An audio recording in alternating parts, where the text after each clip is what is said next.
En lo profundo de las montañas de la Sierra Madre, oculto entre densos bosques y neblinas perpetuas, yacía el olvidado pueblo de San Agustín. Su historia se había perdido en las páginas de libros polvorientos y las mentes de los ancianos, dejando solo susurros y leyendas para recordar su existencia. A medida que el tiempo avanzaba, San Agustín se hundía más en el olvido, convirtiéndose en un espectro de lo que alguna vez fue.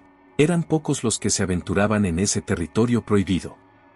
Los lugareños de los pueblos circundantes evitaban hablar de San Agustín, como si mencionar su nombre pudiera atraer la maldición que allí residía. Sin embargo, cada cierto tiempo, algún curioso o imprudente se aventuraba en sus caminos olvidados, solo para nunca regresar. María había oído hablar de San Agustín en las historias de su abuelo, un viejo hombre que había vivido toda su vida en el cercano pueblo de La Esperanza. Su abuelo contaba con voz temblorosa cómo, en su juventud, había oído los gritos de sus habitantes en noches sin luna, y como un día, el pueblo entero había desaparecido sin dejar rastro. María, una periodista joven y ambiciosa, había decidido que descubrir la verdad sobre San Agustín sería su gran oportunidad. Armada con su cámara y una libreta de notas, emprendió el viaje hacia el corazón de las montañas. La neblina se espesaba a medida que avanzaba, y el silencio se volvía ensordecedor. Los árboles, altos y retorcidos, parecían susurrar secretos ininteligibles, y el aire frío y húmedo le calaba hasta los huesos. Después de horas de caminar, vislumbró las primeras señales del pueblo, una vieja señal de madera medio podrida que apenas dejaba ver las palabras San Agustín. El pueblo estaba en ruinas. Las casas, hechas de madera y piedra, se mantenían de pie con una resistencia fantasmal. La iglesia en el centro del pueblo era la única estructura que parecía casi intacta, aunque su campanario estaba inclinado y sus ventanas estaban rotas. María avanzó con cautela, tomando fotografías y anotando sus observaciones. Sin embargo, una sensación de ser observada no la abandonaba. Decidió entrar a la iglesia, atraída por la promesa de respuestas. El interior era oscuro y el olor a moho y polvo llenaba el aire. Al fondo, donde solía estar el altar, había un viejo libro abierto. María se acercó, intrigada, y comenzó a leer. El libro relataba una historia de horror y desesperación, una comunidad que había hecho un pacto con fuerzas oscuras para asegurar su prosperidad. A cambio, debían ofrecer un sacrificio cada año. Al principio, sacrificaron animales, pero con el tiempo, la demanda creció. Cuando los sacrificios humanos comenzaron, el pueblo se dividió. Un grupo de aldeanos, horrorizados por lo que habían hecho, intentaron escapar y revelar la verdad, pero fueron perseguidos y atrapados. El pueblo había sellado su destino en sangre. Mientras leía, una sensación de terror la invadió. De repente, un ruido la sobresaltó. Una figura oscura se movía en la penumbra y el aire se volvió gélido. La figura avanzó lentamente, y cuando estuvo lo suficientemente cerca, María pudo ver su rostro. Era su abuelo. Su piel estaba pálida y sus ojos vacíos, pero no había duda, era él. «Abuelo, ¿qué haces aquí?», preguntó con la voz temblorosa. «María, debes irte de aquí». «Ellos vienen por ti», respondió con una voz que no parecía la suya. Antes de que pudiera reaccionar, la figura se desvaneció y el aire volvió a la normalidad. Pero María sabía que no estaba sola. Corrió fuera de la iglesia y vio a varias figuras más moviéndose entre las sombras, susurrando su nombre. Intentó escapar, pero el pueblo parecía un laberinto, y cada camino la llevaba de vuelta al centro. Desesperada, encontró una pequeña casa con la puerta abierta y se escondió dentro. Los susurros y pasos se acercaban, y podía sentir sus ojos sobre ella. Recordó las historias de su abuelo y se dio cuenta de que no había escapatoria. San Agustín no dejaría que nadie saliera una vez dentro. La noche cayó, y el pueblo se sumergió en una oscuridad total. María encendió una vela y se sentó en el suelo, sabiendo que su destino estaba sellado. Mientras la llama parpadeaba, escuchó una voz familiar. «María, no tengas miedo. Estoy aquí contigo». Era su abuelo de nuevo, pero esta vez su presencia era reconfortante. Sintió una mano cálida en su hombro y, por un momento, el miedo se desvaneció. Cerró los ojos, agotada, y se dejó llevar por la oscuridad. A la mañana siguiente, la niebla se había levantado y el sol brillaba tenuemente sobre las ruinas de San Agustín. Un grupo de excursionistas encontró la cámara y la libreta de María, pero no había rastro de ella. Las fotografías mostraban un pueblo en ruinas y, en la última imagen, una figura oscura detrás de María, observándola con ojos vacíos. El misterio de San Agustín permaneció sin resolver, y las leyendas continuaron. Nadie volvió a aventurarse en sus caminos olvidados, y el pueblo se hundió aún más en el olvido, arrastrando consigo a aquellos que buscaban sus secretos. Y así, San Agustín seguía vivo en los susurros del viento y las sombras de la noche, un recordatorio de los horrores que yacen en lo profundo de las montañas, esperando a aquellos que se atreven a buscar lo desconocido. San Gabriel era un pequeño pueblo enclavado en el corazón del país, conocido por sus paisajes serenos y su gente amable. Sin embargo, en su periferia, escondido entre árboles torcidos y maleza densa, se encontraba un lugar que la mayoría de los habitantes prefería olvidar, el Hospital de San Gabriel. Abandonado desde hace décadas, sus paredes enmohecidas y ventanas rotas ocultaban historias de horror y desesperación. Los pocos que se atrevían a acercarse hablaban de ruidos inexplicables y figuras sombrías, pero nadie osaba entrar. Marta López era una periodista local con un inusual interés en lo paranormal.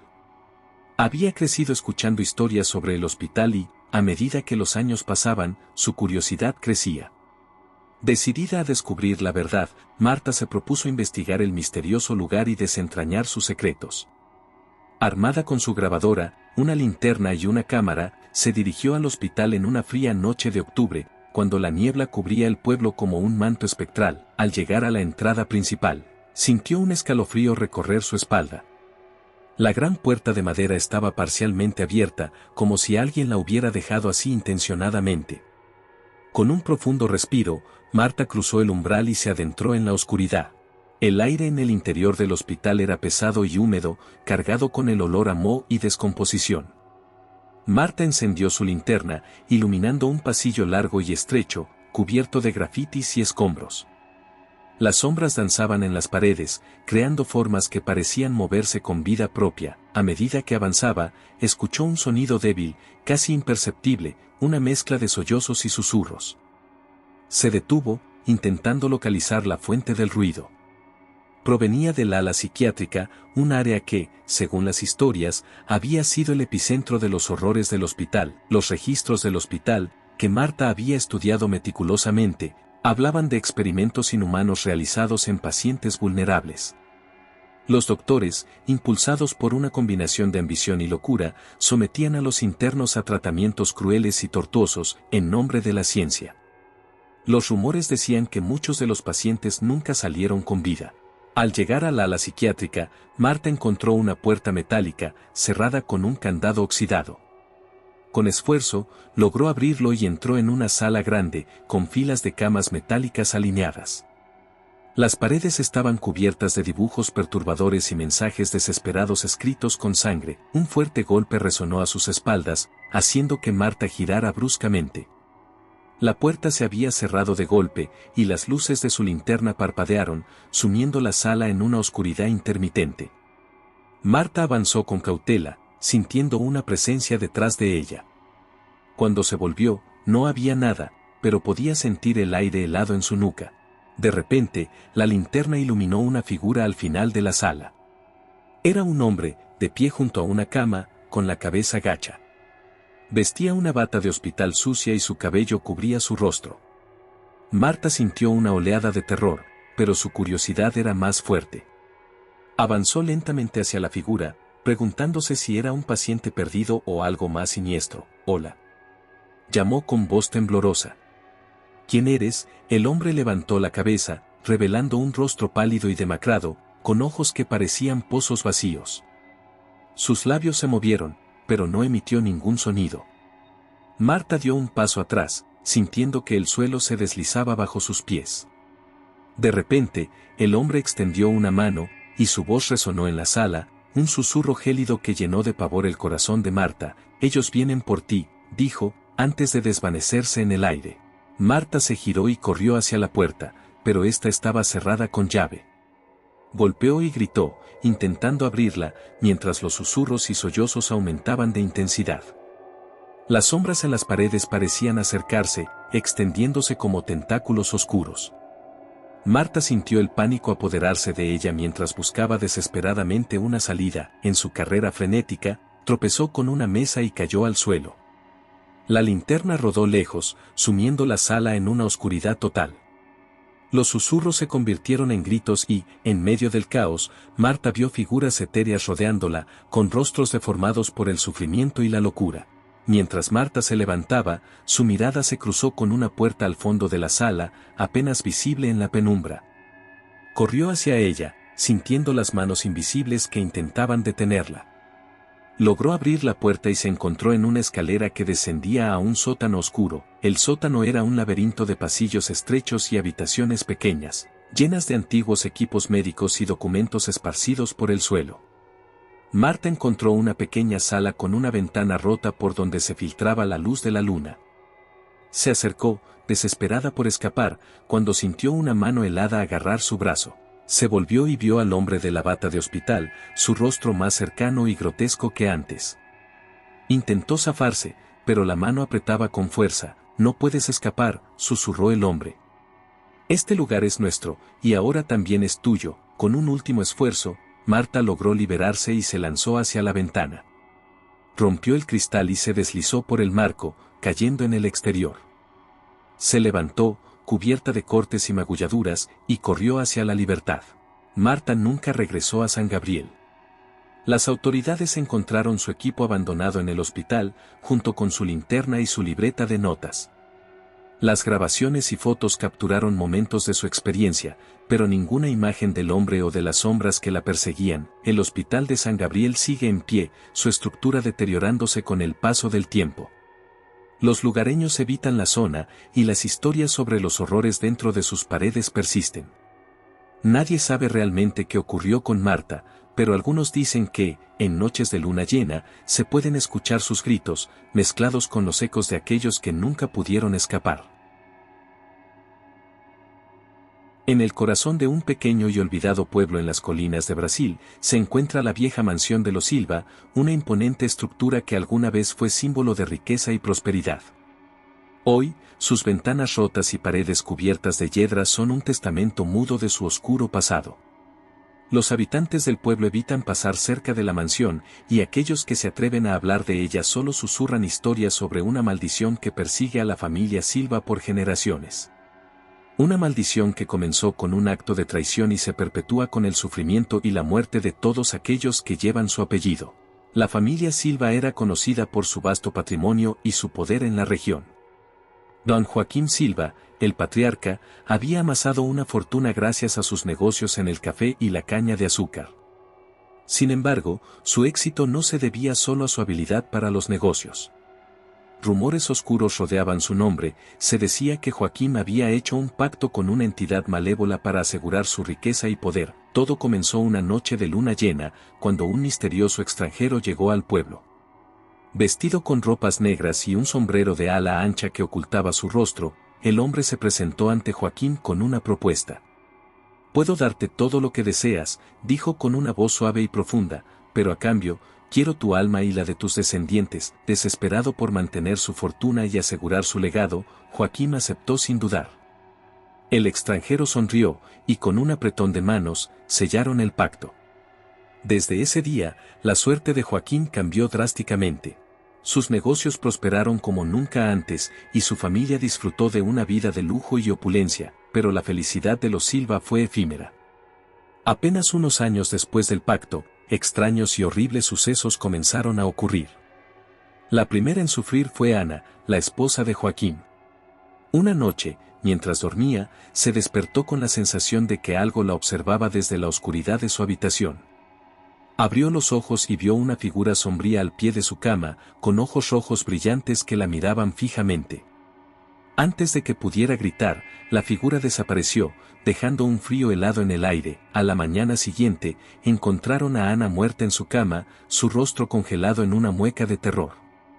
No había señales de violencia, pero la expresión de su rostro y el inexplicable frío en la habitación convencieron a Joaquín de que la maldición había comenzado. con el paso de los años, la maldición se cobró la vida de varios miembros de la familia. Cada muerte era más extraña y espantosa que la anterior. Uno de los hijos de Joaquín, Pedro, se volvió loco y se arrojó al pozo de la finca, murmurando sobre voces que lo llamaban desde las profundidades. Su cuerpo nunca fue recuperado. El otro hijo, Marcos, desapareció misteriosamente durante una tormenta. La única pista sobre su paradero fue una serie de huellas fangosas que se alejaban de la mansión hacia el bosque, donde se dice que ninguna criatura viva se atreve a entrar. Las huellas terminaban abruptamente en un claro, como si Marcos hubiera sido arrebatado por una fuerza invisible. La nieta de Joaquín, Clara, intentó escapar de la maldición mudándose a otra ciudad, pero no pudo huir de su destino. Una noche, mientras caminaba por una calle oscura, fue encontrada muerta, su cuerpo retorcido en una postura imposible, con una expresión de horror absoluto en su rostro. Testigos afirmaron haber visto una sombra seguirla, pero nadie pudo describirla con claridad. Joaquín, ya anciano y consumido por la culpa, se dio cuenta de que no había escapatoria. La maldición lo perseguiría hasta el fin de sus días. Decidió enfrentar al extraño que le había prometido fortuna a cambio de su alma. Volvió al lugar donde se había encontrado con él por primera vez, en el viejo cementerio del pueblo. Allí, bajo la luz de la luna llena, Joaquín llamó al extranjero con un grito desesperado. La figura apareció, igual que aquella noche, con su sombrero de ala ancha y su sonrisa siniestra. «Has venido a reclamar tu deuda», dijo Joaquín, temblando de miedo y arrepentimiento. El extranjero asintió lentamente. «Tu alma y las de tus descendientes me pertenecen», dijo con voz gélida. «Pero te daré una oportunidad para romper el pacto. Si puedes sobrevivir una noche en tu mansión sin ser consumido por el terror, te liberaré». Testigos afirmaron haber visto una sombra seguirla, pero nadie pudo describirla con claridad. Joaquín, ya anciano y consumido por la culpa, se dio cuenta de que no había escapatoria. La maldición lo perseguiría hasta el fin de sus días. Decidió enfrentar al extraño que le había prometido fortuna a cambio de su alma. Volvió al lugar donde se había encontrado con él por primera vez, en el viejo cementerio del pueblo. Allí, bajo la luz de la luna llena, Joaquín llamó al extranjero con un grito desesperado. La figura apareció, igual que aquella noche, con su sombrero de ala ancha y su sonrisa siniestra. «Has venido a reclamar tu deuda», dijo Joaquín, temblando de miedo y arrepentimiento. El extranjero asintió lentamente. «Tu alma y las de tus descendientes me pertenecen», dijo con voz gélida. «Pero te daré una oportunidad para romper el pacto. Si puedes sobrevivir una noche en tu mansión sin ser consumido por el terror, te liberaré». Desesperado por salvar lo que quedaba de su familia, Joaquín aceptó el desafío. Esa noche, regresó a la mansión que una vez había sido su hogar. Las sombras parecían moverse con vida propia, y el aire estaba cargado de una sensación de peligro inminente. Joaquín recorrió los pasillos, sintiendo que cada paso lo acercaba más a una presencia maligna que se cernía sobre él. En el salón principal, vio a su esposa Ana, con su rostro desencajado y sus ojos vacíos. «¿Por qué nos condenaste?», murmuró la figura espectral antes de desvanecerse en la penumbra. Joaquín cayó de rodillas, llorando y pidiendo perdón. Las voces de sus hijos y nietos llenaron la habitación, acusándolo de su destino. El reloj de la mansión marcó la medianoche, y Joaquín sintió un frío mortal apoderarse de su cuerpo. La figura del extranjero apareció ante él, más aterradora que nunca. «Tu tiempo se ha acabado», dijo, extendiendo una mano que parecía absorber toda la luz de la habitación. En un último acto de desesperación, Joaquín gritó una oración antigua que había aprendido de su abuela, una mujer sabia en las artes de la brujería. La figura del extranjero retrocedió, sorprendida, y Joaquín sintió una fuerza desconocida surgir dentro de él. Con un grito final, se lanzó contra el extranjero, que desapareció en una explosión de sombras y gritos. Joaquín cayó al suelo, exhausto pero aliviado. Había roto el pacto, pero a un precio terrible. Su alma y las de sus descendientes estaban libres, pero la mansión de los Silva quedó marcada para siempre por su oscura historia. El pueblo nunca olvidó la maldición de la familia Silva, y la mansión se convirtió en un lugar de leyendas y terrores nocturnos. Hoy, la vieja mansión sigue en pie, vacía y olvidada, pero aquellos que se atreven a entrar aseguran que aún se pueden escuchar los susurros y lamentos de los que alguna vez fueron parte de la familia Silva. Las sombras se mueven con vida propia, y una fría presencia parece observar desde cada rincón. La maldición puede haber terminado, pero el eco de su horror persiste, recordándonos que algunos pactos nunca deben hacerse, sin importar el costo.